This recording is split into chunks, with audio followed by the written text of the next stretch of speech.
I explain how the Rebel Alliance won the Battle of Endor on today's episode of Star Wars Battle Breakdown.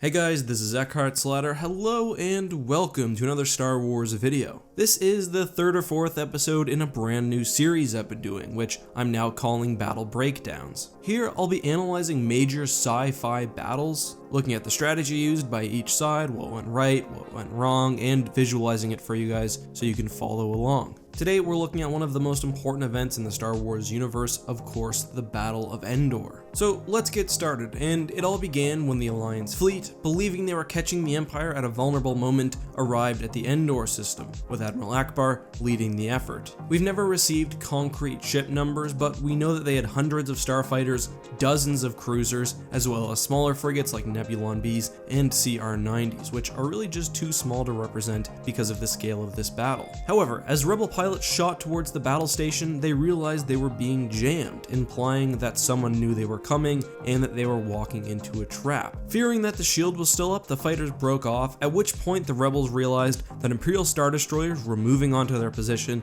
and interdictor cruisers had jumped in and were projecting gravity wells, preventing their escape. The Imperial fleet immediately launched TIE fighters and interceptors, bringing the attack to the Alliance, with bombers soon following. Rebel fighters responded and attempted to protect their vulnerable capital ships. The Star Destroyers, of which there were 30 plus, including a battle cruiser and a Super Star Destroyer, however, maintained distance, and at this point, the Alliance perhaps had an advantage. Shortly after, the Death Star super laser was fired, destroying the Mon Cal cruiser Liberty. With the Death Star operational, the rebels were in an extremely tough place. This was their only chance to destroy the Empire, and escape would be difficult regardless because of the presence of interdictor cruisers. General Calrissian suggested that the fleet engage the Star Destroyers at point-blank range, and in doing so, the Rebel fleet was not only able to protect against the super laser, but they also confused Imperial forces, who, because of their overwhelming firepower, were not expecting such aggression. Still, the Empire had a serious upper hand, so the Alliance, in an effort to disrupt Imperial communications, focused on the Pride of Tarlandia, the second-in-command ship for the Empire, and a communications battlecruiser. The task was given to Blue and Green Squadron, which were made up of a variety of ships, but notably heavy B-Wing starfighters. They faced off against one of the Empire's best pilots, Sunter Fell, and the rest of the 181st TIE Interceptor Squadron. The team took major losses, however were successful in overwhelming the Imperials and destroying the battlecruiser. Still, the Alliance was really only treading water at this point. Their surprising strategy and perhaps their starfighter advantage was biding them time, but there was no way that they'd be able to win the battle in a conventional sense. Thankfully, on the ground, the Death Star's shield was lowered. Admiral Ackbar sent Lando Calrissian, along with the rest of Red and Gold squadrons, into the Death Star superstructure. Several TIE wings followed, including the surviving members of the 181st. Ackbar was worried that more starfighters would follow the rebels into the superstructure, so he focused all of the fleet's efforts on the Imperial Super Star Destroyer Executor. Green Squadron focused on disabling the weapons of nearby Star Destroyers, and a blockade runner rammed another vessel, giving the Alliance some room to work with, and the fleet moved into position. Through a concentrated barrage by both starfighters and capital ships, the Executor's shields were lowered. Green Squadron destroyed the Executor's sensor bulbs, which made small targets difficult to track,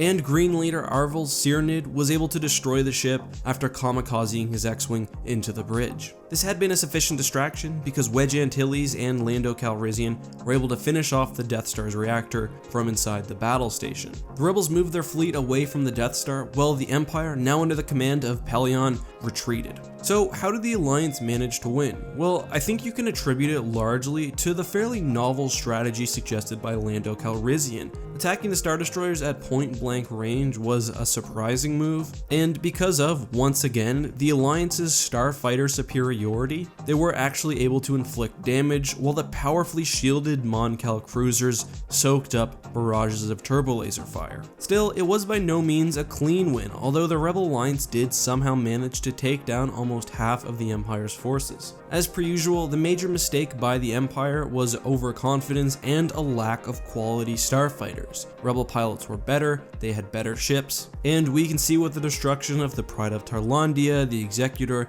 and the Death Star itself that that's really what made the difference. But that's just my opinion. What do you think? Let me know down in the comments section. If you like this new series, I've created a playlist with every episode so far, which I've linked in the upper right hand corner, and I'll also pin it in a comment. Thank you guys so much for watching. As always, this has been EckhartsLadder. May the Force be with you.